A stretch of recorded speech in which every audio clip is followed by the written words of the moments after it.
Coming up next, some Penn State fraternities are breaking away from the university. Why some believe the move could endanger students. Plus, saving the climate can't wait. A local group calls for more action on the environment, jobs, and more. What you have to do is make your voice heard and let people know what you stand for. And the accused killer arrested in Altoona makes a special request in jail as he awaits trial. The Center County Report starts now.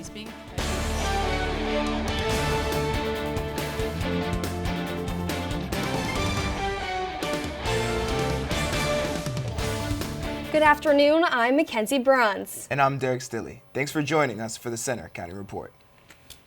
Our top story, reaction to a big Greek life change at Penn State. 3 fraternities are forming their own group to break away from university oversight. Reporter Hannah Newar is in our studio with the details. Hannah? Thanks, Derek. Those 3 fraternities have announced they're creating a new interfraternity council, separate from Penn State. Critics say the changes could make Greek life more dangerous for students.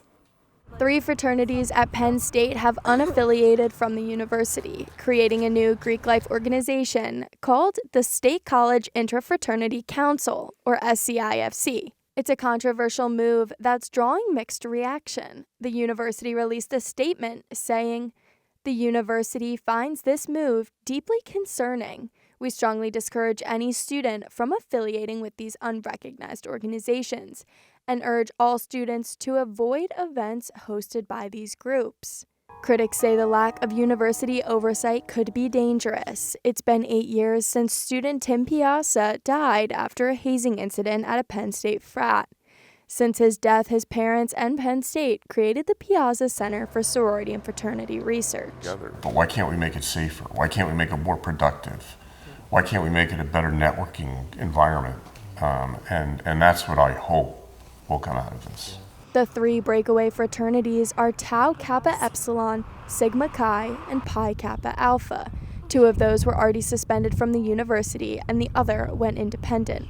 Members of the SCIFC refused to comment for this story. A key reason for its creation was to move away the Piazza's agreement with Penn State, which gave the university more Greek life control and compliance policies. Existing IFC President Austin Parisi was quoted as saying, "We remain dedicated to advocating for recognized fraternities that uphold the values, traditions, and integrity of Penn State's Greek life community, while continuing to evolve alongside it." You heard that comment from the Piazzas in the story. We talked with them in an extensive sit-down interview in Florida recently, and we'll bring you much more from that interview next Friday on the Center County Report. I'm Hannah Newber. Back to you, Mackenzie. Thanks, Hannah. Democrats are holding on to their narrow majority in the Pennsylvania House after a special election this week. Dan Guggenheimer beat Republican Chuck Davis in a Western PA district. The win keeps Democrats in control of the House by just 1 seat. In Lancaster County, another special election gave Democrats a state Senate seat in a district they haven't won in more than a century. The state's potential closure of Rockview State Prison is the subject of a public meeting in a few weeks. It's set for April 15th at Bald Eagle High School. The Department of Corrections has proposed shutting down Rockview, along with a boot camp in Clearfield County and several other facilities to save up to $100 million long term. State Representative Paul Takak is also holding a series of listening sessions on the issue. The next one is Monday at the Benner Township Municipal Building in Bellefonte. A judge has ruled accused killer Luigi Mangione can have access to a laptop in jail for legal purposes if jail officials agree. Mangione is charged with killing United Healthcare CEO, and police arrested him in Altoona. A judge says he has no objection to Mangione's request to have a laptop configured for him only to see materials in the case. The National Transportation Safety Board is recommending 68 bridges across the country be reevaluated for the risk of collapsing from a vessel collision. 4 of them are here in PA. The Walt Whitman, Ben Franklin, Betsy Ross, and Delaware River bridges in Philadelphia are among those flagged by the NTSB. The report comes nearly a year after a ship collided with a bridge in Baltimore, killing 6 people. A new bill in Pennsylvania is aimed at protecting medical marijuana users from DUI penalties. The bill would address the arrests of medical marijuana patients for DUIs from lingering chemicals in their blood. With nearly 500,000 medical cannabis patients statewide, the bill's goal is to protect patients from DUI charges when there is no proof they were actually impaired behind the wheel. A group of Penn State students and community members are making a big push for more action on climate, jobs, and public health. They held a rally at the university this week. Reporter Ali Winskowski has that story. Climate can't wait. That was the battle cry at a rally on Penn State's campus. 1 week ago, the Senate passed legislation that would make cuts to disaster relief, flood protections, and more. Those at the rally say they've had enough. First thing you have to do is make your voice heard and let people know what you stand for. Student leaders of the Penn State Climate Action Campaign organized this event to highlight calls for federal action on climate, environmental justice, public health, and jobs. Signs, loud voices, and a colorful flag could be seen on Hub Lawn. They say each stripe of the flag represents the temperature of a specific year, showing the trends of climate change caused by human activity. Members of the community were invited to write down on sticky notes how the climate affects them. This one says, it'd be far easier to write how it doesn't. Our climate is quite literally everything. State College Mayor Ezra Naines spoke at the event, saying those in the State College area had a mandate to speak out to protect where they live. You know that you're not the only one who's thinking, wow, what do we do about this? Or, oh, I'm worried about this issue. Or, oh, I'm excited because if we do this, it's going to create opportunities for my family, my friends, my communities. The Director of Education for Penn State Sustainability, Dr. Peter Buck, also spoke, saying for everyone to play their part, there needs to be consistency in action. We need a system of education so that we can understand our world, so that we can make right decisions. The Trump administration says its decisions are aimed at cutting government waste and saving taxpayer dollars.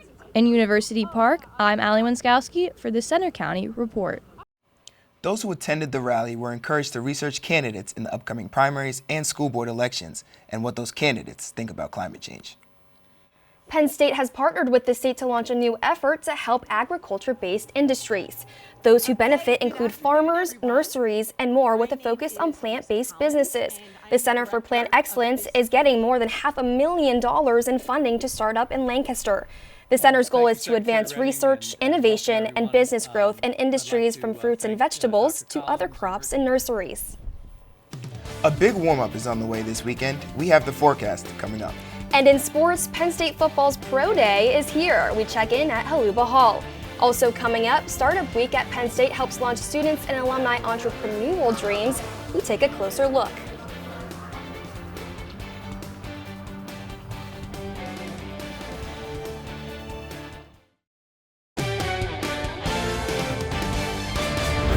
Penn State Startup Week wraps up today. It's a week-long event for student and alumni entrepreneurs looking to turn their ideas into reality. Reporter Sarah Grosh takes a closer look.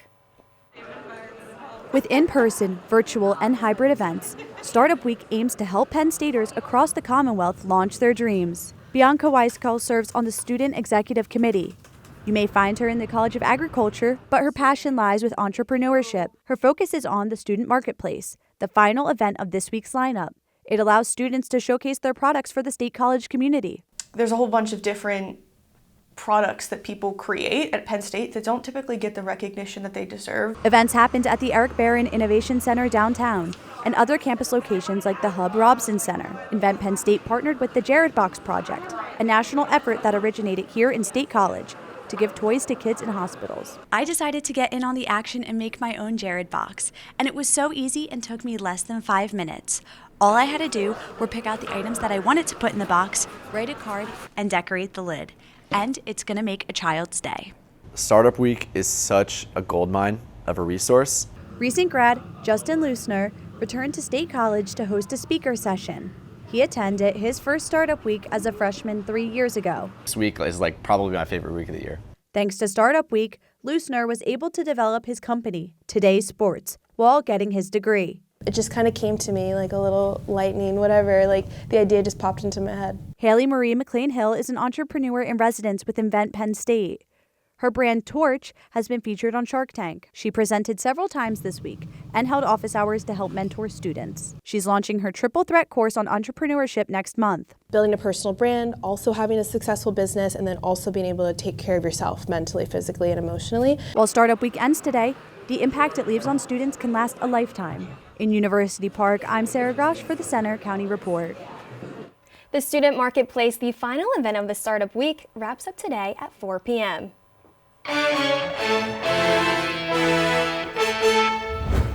We're following breaking news right now. A major 7.7 magnitude earthquake has hit Myanmar and neighboring Thailand today.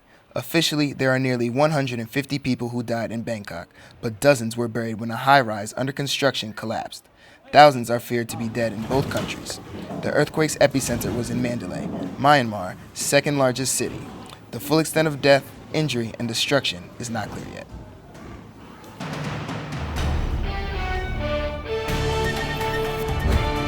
It's almost hard to believe that we saw snow this past Tuesday, but we won't be seeing that heading into this weekend with temperatures potentially in the 70s. But first, let's start off here outside the Arboretum where we've got lots of clouds, and that's indicative of incoming rain that's going to be coming in later this evening into the afternoon hours. Right now we're sitting at about 50, which is about average for this time of year. But we head over to the radar and satellite, and here you can see the rain. We had an earlier batch of showers that kind of made its way through, but it didn't really do too much other than a few sprinkles here in State College. But we zoom on out. Look at all this rain out in the Ohio Valley. This will be making its way westward, and it's starting to affect areas across western Pennsylvania, such as Pittsburgh and even parts of Du Bois, where they're going to see increasing chances of rain showers heading into this afternoon. And here are the rain chances here for State College. By about 1 o'clock today, we're not going to be seeing those rain showers just yet, but by the time we head towards the dinner time hour, around 5 or 7 o'clock, our rain chances begin to really increase, and then we might see a few lingering showers after that by around 9 o'clock and 10 o'clock this evening. But by tonight, high pressure begins to settle in and dominates. Then we see clearing skies, lows around 52. Again, quite warm because our highs for this time of year is around 52, so it's going to be quite warm for tonight. But this sets us up for Saturday, where it's going to be feeling very, very warm. Here we've got high pressure that will be dominating through tonight. It's going to slide offshore, and it's going to be building in intensity. And what this does, it allows for a southeasterly flow to originate from the Atlantic Ocean and from across the southeast, where it's going to be feeling really warm. And the humidity is going to be a little bit up there as well. So we're going to be seeing temperatures into the 70s tomorrow. In fact, I have a forecast of about 77 degrees tomorrow, where we could have a chance of an isolated shower. But that will begin to move offshore, and then our next low pressure system begins moving on Sunday. So let's chime out the rain here starting Sunday morning. 8:30, we're going to see lots of clouds across much of the area, and then the next batch of rain begins to move in across western Pennsylvania by about 10 o'clock on Sunday. And then about the noon hour, it's not quite here at State College, but we see a large batch of rain across Franklin, Erie, and down towards Pittsburgh. It begins to slowly move its way westward or eastward, and then it's on the doorstep of State College by about 3 o'clock in the afternoon. Then by about 5 o'clock, it's across much of central Pennsylvania and across the northern tier. By about 7 or 8 o'clock, it continues to move eastward, affects portions of the Poconos, and then it will begin to move on out by the time we head into Sunday night. And here's your 7-day forecast. Quite warm heading into this weekend, but then cooling off very rapidly. But hey guys, this weekend's gonna be feeling just like summer. Sounds like good news to me. I love warmer weather. Yes, please bring the sunny days my way. Let's head over to Allie now for sports. Coming up in sports, Penn State football is hosting its pro day at Haluba Hall. We'll check in live. And the men's hockey team is gearing up for a tough match up in the NCAA tournament. Plus, we'll have an update on a local basketball team competing for a state title.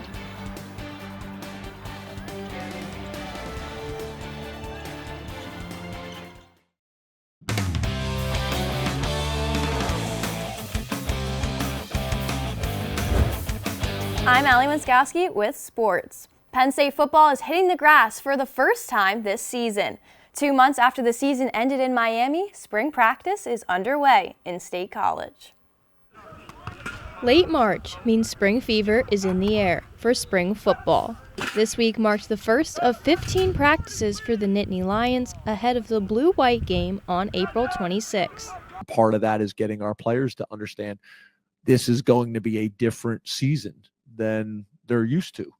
Finishing the renovations of their stadium, finding a replacement for that Tyler Warren energy, and having Jim Knowles learn the ropes as his first season as a Nittany Lion, the Blue and White have a lot to talk about this spring at practice. Penn State is preparing for a season without Tyler Warren, who carried the team on his back last fall. Among other records, he became the single-season record holder with 104 receptions and was the only Nittany Lion to reach 100 catches on the year. That's a big hole to fill. Those catches got to go somewhere, right? So, if I'm wide receivers, I'm excited. If I'm tight ends, I'm excited because that production needs to go somewhere. While it does mean new opportunities for new players, there's plenty of returning talent. Nick Singleton, Katron Allen, Nick Dawkins, and Drew Aller are all back.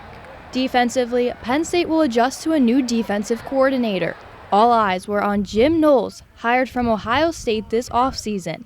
For fans, this is the first look at him in Nittany Lion gear.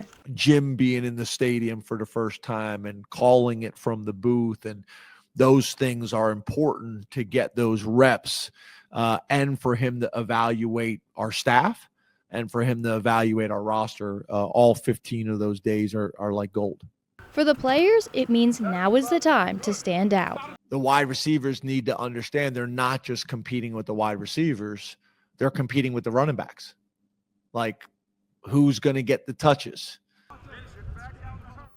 With these open spots, there's also room for new faces. Freshman wide receivers Kyron Hudson and Devontae Ross were seen running drills. Players getting ready for the NFL Draft are showing off their skills today at Penn State's Pro Day. Reporter Carson Schuler is live at Haluba Hall with more on what's going on. Carson? Thanks, Allie. I'm here outside Haluba Hall, where Penn State hosting its Pro Day.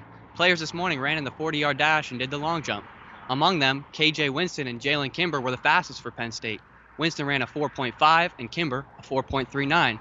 Notably, Abdul Carter and Tyler Warren did not participate in drills this morning, but Julian Fleming ran routes and Drew Aller threw passes to him. Individual drills are still going on inside right now. Let's get back to the desk. For the Center County Report, I'm Carson Schuler. Thanks, Carson.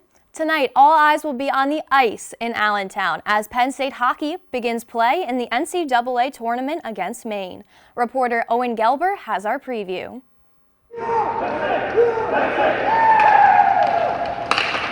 The vibes were high at Penn State's practice on Thursday afternoon ahead of tonight's face-off against the University of Maine. The contest features the first ever meeting between these two programs and will be played in front of a sold-out PPL Center in Allentown, just 2.5 hours east of University Park. Penn State students are arriving in busloads ahead of puck drop, and head coach Guy Godowski is eager to see a passionate turnout from the Nittany Lion faithful. We ride their wave a lot, and to see them make the effort to come here in our NCAA regional is just awesome. It speaks to how great Penn State student body is. It's so supportive. They're so great. It means a lot to us. It wasn't an easy road for Penn State to clinch a postseason berth in Allentown. Godowski's squad struggled in the early part of the season, dropping 9 of their first Big Ten matchups, but the Nittany Lions are using their poor start as fuel coming into tonight's game. I think the buzz is, or the extra buzz is because I think a lot of people wrote us off. I do. I mean, and rightly so. We hadn't had a win in our first 9 Big Ten games. It's only a 24-game season, Big Ten schedule. Both Penn State and Maine rely on their high-flying offenses and star net minding to create opportunities, and it won't be any different tonight in front of more than 8,400 fans. It's the Big Ten versus Hockey East. Live inside the PPL Center, home of the Lehigh Valley Phantoms, the Philadelphia Flyers AHL affiliate, and the 2025 Allentown Regionals, part of the NCAA tournament. First game begins tonight at 5 p.m. between Quinnipiac and UConn, and following that, Penn State takes on Maine for their first ever meeting. Maine's head coach Ben Barr discussed the hostile environment he expects to face, being only 2.5 hours away from Penn State's campus. Game starts at 8 p.m. for Penn State, 5 o'clock for UConn. Winner moves on to play in the Sunday Championship, and the winner moves on to the St. Louis Frozen Four. Back to you in the studio. I'm Owen Gelber for the Center County Report. I'm excited to see how the game turns out. Thanks, Owen. Penn State baseball is back on the road today following another tough loss. The Pitt Panthers traveled into State College on Tuesday and came away with a dominant 9-2 win. Pitt sophomore Ryan Zuckerman drove in 5 runs and reached base safely 3 times. Despite the hot start to their season, the Nittany Lions have now dropped 4 of their last 5 games. Rainy conditions postponed Penn State's matchup with Bucknell on Wednesday. The Nittany Lions look to bounce back when they take on Michigan in a 3-game set this weekend. The national champion Penn State wrestling team just got a new high-profile commitment. Japanese wrestling world champ Masanano Soka Ono announced his commitment on Flow Wrestling. At just 21 years old, he's the reigning 61 kg world champ. He's expected to compete in the 133 or 141 weight class for the Nittany Lions. Ono spent time training at Penn State for his win last month against 3-time champion Spencer Lee. Now to high school basketball. The Bishop Guilfoyle Lady Marauders are now playing right now in the 1A championship. BG improved its win streak to 19 after beating Bishop Carroll last week. Linville Hill Christian is on the other side of the court for the title. Bishop Guilfoyle is highlighted by freshman Leona Williams and Mary High, both of whom got the start in the semifinal game. That's all for sports. Back to you, Mackenzie and Derek, and I'm getting word that it is currently 6-0 BG in that game. BG seems to be off to a hot start. I love to see it. Let's bring some hardware back to central Pennsylvania. Thanks, Allie. Coming up next, residents in Center County have the chance to experience Indigenous culture this weekend. Find out more after the break. Penn State's American Indian Powwow is an Indigenous culture experience this weekend in Center County. A pre-powwow celebration happened yesterday at University Park campus. The event featured a Native American storyteller and a taste of pawpaw-flavored ice cream from Berkey Creamery. The 19th annual powwow is set for tomorrow and Sunday at C3 Sports and State College. Admission is free and open to the public. That's all for today's newscast. We hope you'll join us next Friday for another local news update. But you can follow us anytime for breaking news on our Center County Report X, and you can see our stories on our Facebook page, Instagram, YouTube, and our website. Have a good weekend.